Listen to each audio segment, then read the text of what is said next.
খবর নিবেদন করছে আদি রেডিমেড সেন্টার। সম্পর্কের বন্ধন যেখানে চিরন্তন। Station Road, Sodepur. Saint Augustine's Day School, Barrackpore. Success for every child, Swami Vivekananda university.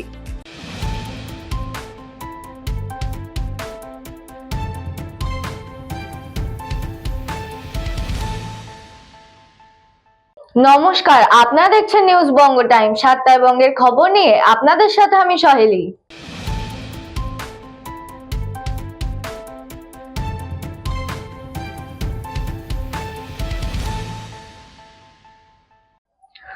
Basirhat স্বাস্থ্য জেলা হাসপাতালে কর্মরত প্রায় 150 আয়া দিদিকে কর্মস্থলে বহাল রাখার উদ্যোগ নিল রাজ্য সরকার। বসিরহাট স্বাস্থ্য জেলা হাসপাতালে কর্মরত প্রায় 150 আয়া দিদিকে কর্মস্থলে বহাল রাখার উদ্যোগ নিল রাজ্য সরকার। স্বাস্থ্য দপ্তরের নির্দেশ অনুযায়ী আগামী 31শে আগস্টের মধ্যে সরকারি হাসপাতালগুলিতে কর্মরত আয়া দিদিদের হাসপাতাল ছেড়ে চলে যাবার কথা ছিল। এই নির্দেশে কার্যত অনিশ্চয়তার মুখে পড়েছিলেন বসিরহাট স্বাস্থ্য জেলার প্রায় 150 জন আয়া কর্মী। জানা যায়, রোগী কল্যাণ সমিতি এবং হাসপাতাল সুপারের অনুমোদনের ভিত্তিতে দীর্ঘদিন ধরে এই আয়া দিদিরা হাসপাতালে রোগীদের পরিষেবা দিয়ে আসছেন। বিনিময়ে তারা প্রত্যেকদিন 120 টাকা পারিশ্রমিক পান এবং রোগীর পরিবারের কাছ থেকেও পরিষেবা বাবদ নির্দিষ্ট অর্থ পেয়ে থাকেন। কর্মসংস্থান হারানোর আশঙ্কায় আয়া দিদিরা সরকারের কাছে মানবিক আবেদন জানান। তাদের বক্তব্য, অনেকেরই বয়স হয়েছে, এই বয়সে নতুন করে অন্য কোনো পেশায় যুক্ত হওয়া তাদের পক্ষে সম্ভব নয়। কর্মহীন হলে সংসার চালানো কঠিন হয়ে পড়বে এবং তাদের পরিবার চরম আর্থিক সংকটে পড়বে। আয়া দিদিতে সেই আবেদনে সাড়া দিয়ে তাদের পুরনো কর্মস্থলে রোগীদের পরিষেবা দেওয়ার সুযোগ অব্যাহত রাখবার উদ্যোগ নেওয়া হয়েছে বলে জানা যায়। স্বাস্থ্যমন্ত্রীর নির্দেশে বসিরহাট বিজেপির সাংগঠনিক জেলার সভাপতি সুকল্যাণ বৈদ্য, সম্পাদক রাজেন্দ্র সাহা, বসিরহাট জেলার স্বাস্থ্য সেলের কনভেনার বিশ্বজিৎ ঘোষ সহ প্রশাসনিক আধিকারিকরা এদিন আয়া দিদিদের সঙ্গে কথা বলেন। তাদের কর্মস্থলে বহাল রেখে কিভাবে পরিষেবা চালু রাখা যায় সে বিষয়ে প্রয়োজনীয় ব্যবস্থা নেবার আশ্বাস দেওয়া হয়েছে। আয়া দিদিদের এই উদ্যোগে স্বস্তি ফিরেছে তাদের পরিবারে। দীর্ঘদিনের কর্মসংস্থান ফিরে পাবার আশায় ভীষণই খুশি তারা। ভীষণ ভালো লাগছে, কাজ ফিরে পেয়েছি। কাজ চলে যাবে শুনে তো খাওয়া ঘুম সব বন্ধ, অসুস্থ হয়ে পড়েছিলাম সবাই আমরা।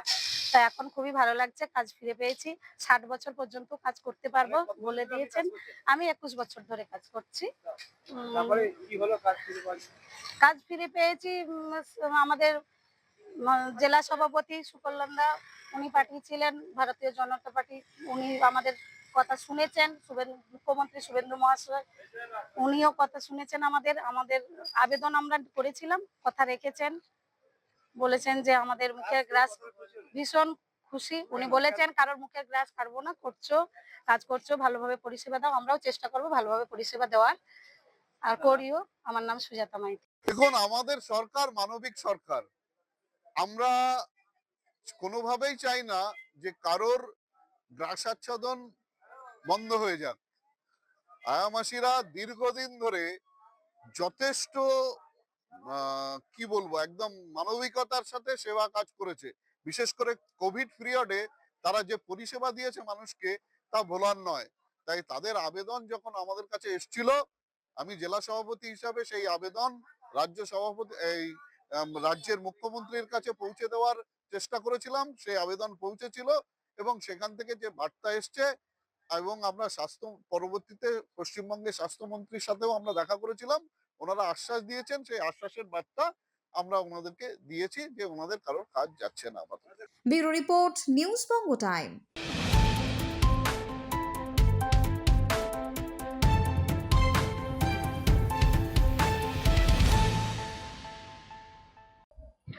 সরকারি চাল পাচারের আগে চাল বোঝাই ট্রাক আটক করলো হারোয়া থানার পুলিশ।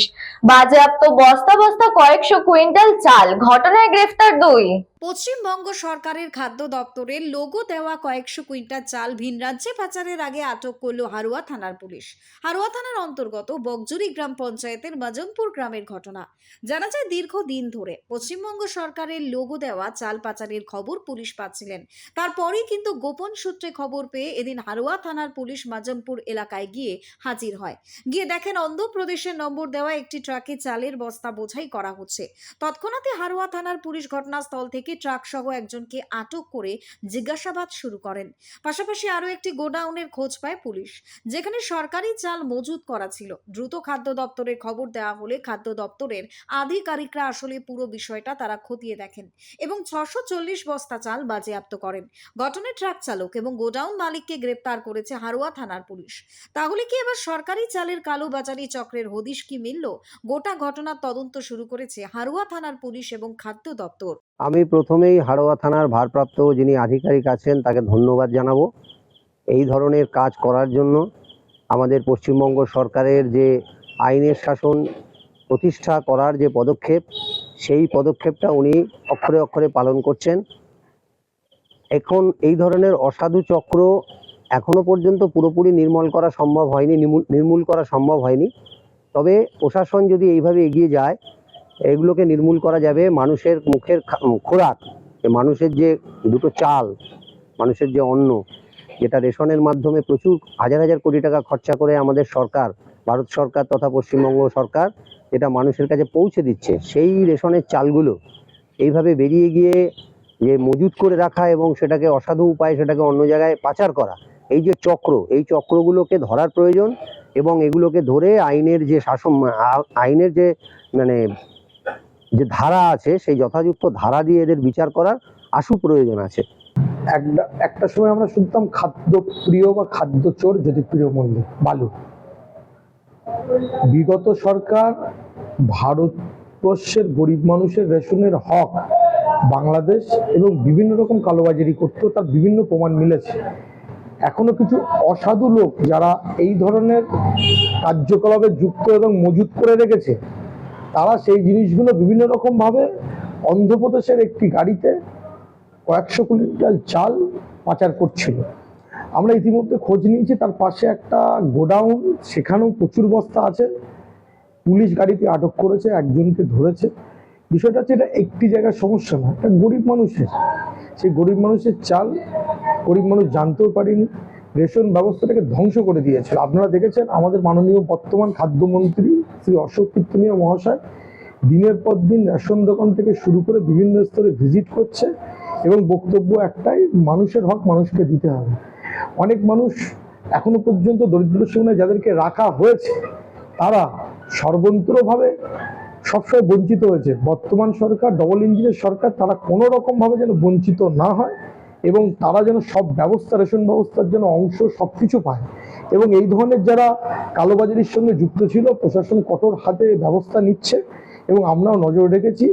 এলাকা যেসব জায়গায় এই ধরনের চোররা মজুত করে রাখতো বিগত সরকারের সময়, আগামী দিন যেন টোটাল এরকম ধরনের কোনো কিছুতে কোনো রকম জায়গায় মজুত না রাখতে পারে, প্রশাসনকে বলেছি নজর রাখতে। প্রথমে ধন্যবাদ দেব হারোয়া থানার পুলিশ আধিকারিকদের।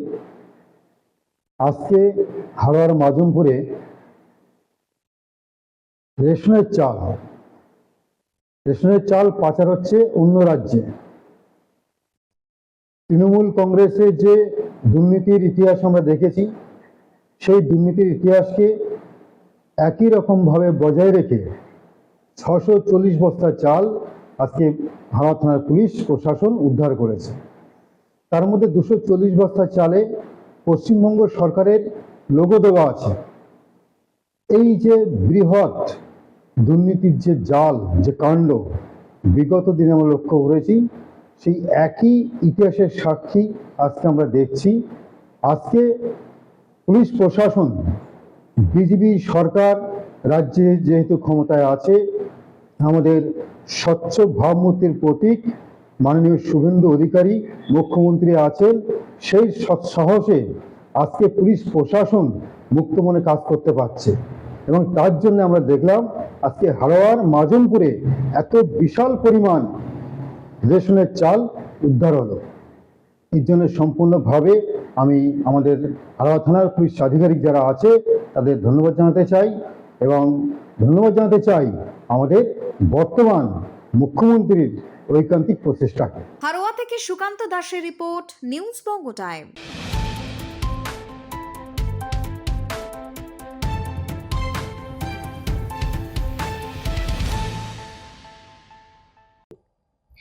এখন সময় বিজ্ঞাপন বিরতির।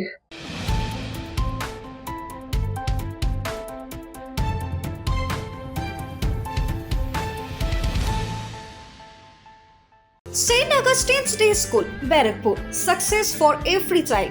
Admission open 2026 to 2027. Contact number 9007934555.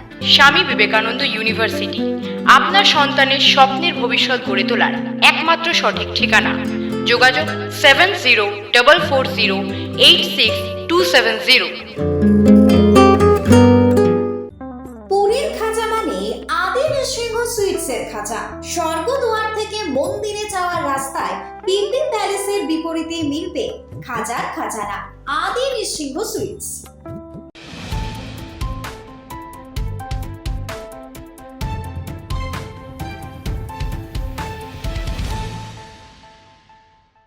ফিরে এলাম বিজ্ঞাপন বিরতির পর। চোখ রাখবো পরবর্তী খবরে।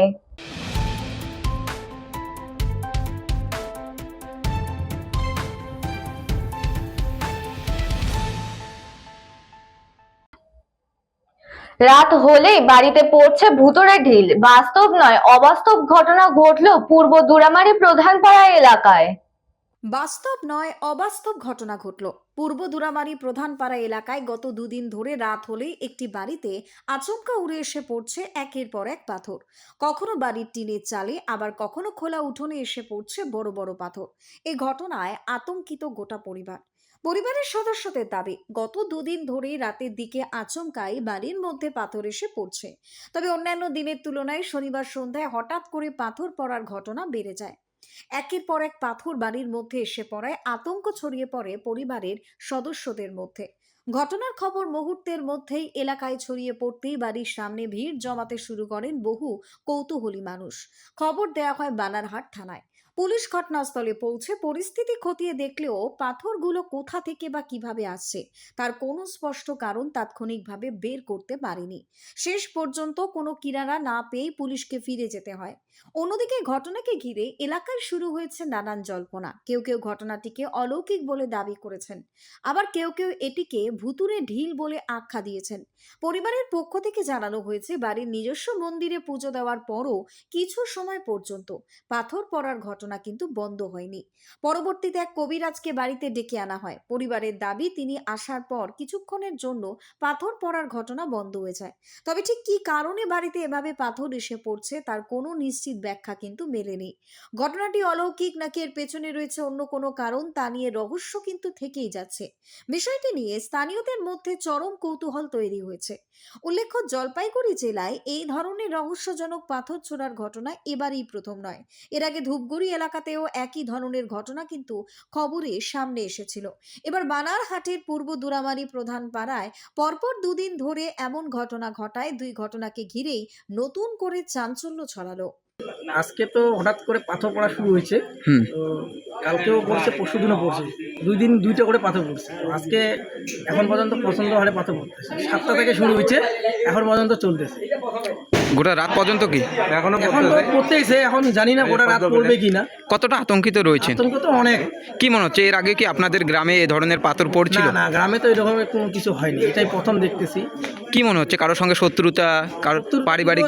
যদিও থাকে মনের ধারণা, কিন্তু তবুও দেখতে হবে। শত্রুতা তো মানুষের থাকতে পারে না, কারোর রাজনীতি প্রতিহিংসা, কারোর মানুষের সামাজিক প্রতিহিংসা থাকতে পারে, কিন্তু তবুও মনে একটা ডাউট লাগতেছে, হয়তো শত্রুতা কারো থাকতে পারে, এরকম কাজ করতে পারে, তাহলে অন্য কিছু হতে পারে। বলছি ওই বৃহস্পতিবার থেকে ওই যে পাথর দিয়ে আর কি পড়ছে আর কি বাড়িতে, আজকে বেশি পড়তেছে আর কি। কতদিন ধরে? বৃহস্পতিবার থেকে পড়তেছে। শুধু কি মাত্র কি রাত্রেই? কি হ্যাঁ, রাত্রেই। কি মনে হচ্ছে, কোনো ব্যক্তিগত কারোর সঙ্গে আক্রোশ বা শত্রুতা? কারণ যে কি ওইটা বলা যায়, ওটা তো এটা কোন এলাকা? এটা হচ্ছে প্রধান পাড়া। কতটা আতঙ্কিত রয়েছে? আতঙ্কিত হবে, ওটা তো ভয়ে। বানারহাট থেকে খাদিমুল ইসলামের রিপোর্ট, নিউজ বঙ্গ টাইম।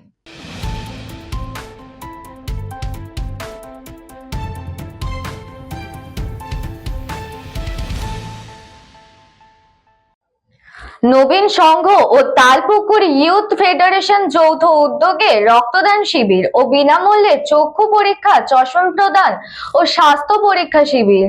নবীন সংঘ ও তালপুকুর ইউথ ফেডারেশনের যৌথ উদ্যোগে আয়োজিত হলো এক বিশেষ সামাজিক ও স্বাস্থ্য সচেতনতামূলক কর্মসূচি। এই কর্মসূচির মূল আকর্ষণ ছিল রক্তদান শিবির। আয়োজকদের পক্ষ থেকে জানানো হয়েছে 150 জনের মতো রক্তদাতার আয়োজন করা হয়েছে। তবে শুধু রক্তদাতাই নয়, সাধারণ মানুষের স্বাস্থ্য সেবার কথা মাথায় রেখে একাধিক পরিষেবারও আয়োজন করা হয়। শিবিরে বিনামূল্যে চক্ষু পরীক্ষা ও চশমা প্রদান, পাশাপাশি ইসিজি এবং সুগার টেস্টেরও ব্যবস্থা করা হয়। ফলে রক্তদানের পাশাপাশি এলাকার বহু মানুষ এই স্বাস্থ্য পরিষেবার সুযোগ পান। এই বিশেষ অনুষ্ঠানের প্রধান অতিথি হিসেবে উপস্থিত ছিলেন রাজ্যের পরিবহন ও শ্রম মন্ত্রী অর্জুন সিং। এছাড়াও উপস্থিত ছিলেন একাধিক সামাজিক ও রাজনৈতিক ব্যক্তিত্ব। দিমাগি নকশাল আমাদের নতুন প্রজন্মের ব্রেন ওয়াশ করে দেশের বিরুদ্ধে তাদেরকে ইউজ করছে।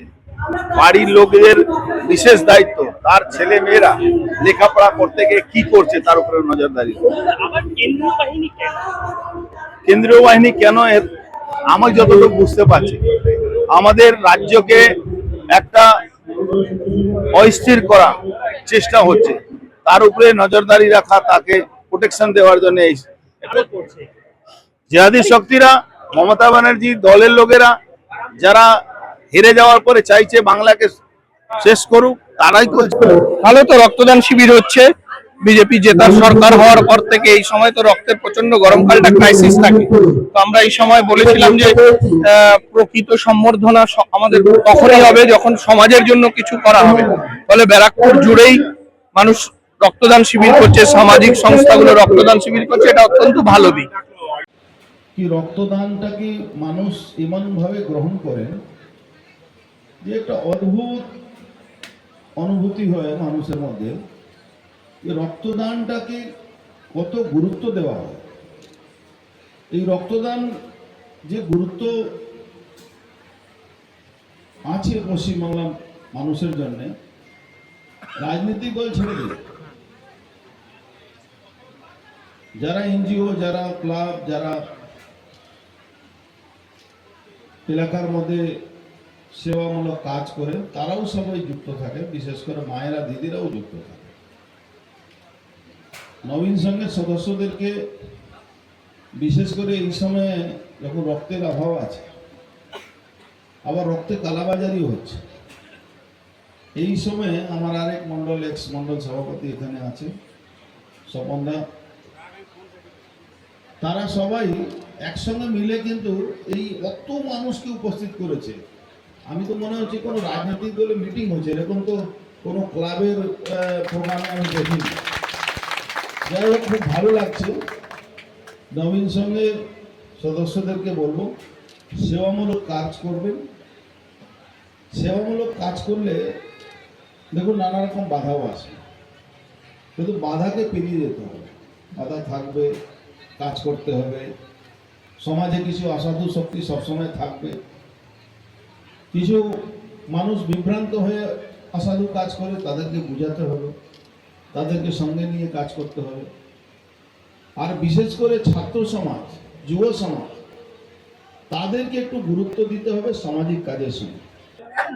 এটা অ্যাকচুয়ালি নবীন সংঘ পক্ষ থেকে নয়, দুটো ক্লাব এখানে আছে, নবীন সংঘ এবং তালপুকুর ইউথ ফেডারেশন, দুটো ক্লাবের মিলিত প্রচেষ্টায় আজকের এই রক্তদান শিবির হচ্ছে। রক্তদান শিবিরই শুধু নয়, এর সাথে স্বাস্থ্য পরীক্ষা, চক্ষু পরীক্ষা, বিনামূল্যে চশমা প্রদান এবং আমাদের যাদের প্রবলেম আছে তাদের ক্ষেত্রে আমরা ছোট অপারেশনটা আমরা করে দিচ্ছি।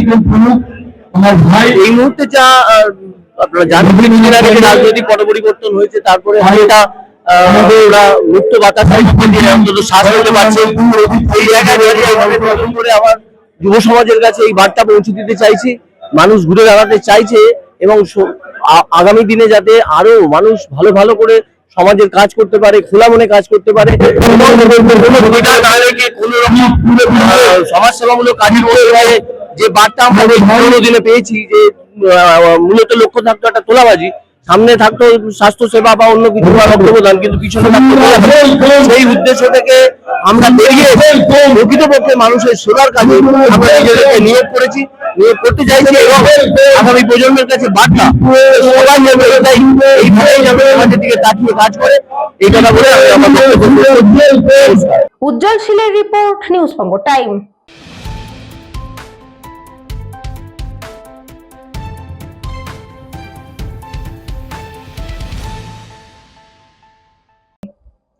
7টায় বঙ্গের খবর আজকে এই পর্যন্তই। দেখতে থাকুন নিউজ বঙ্গ টাইম।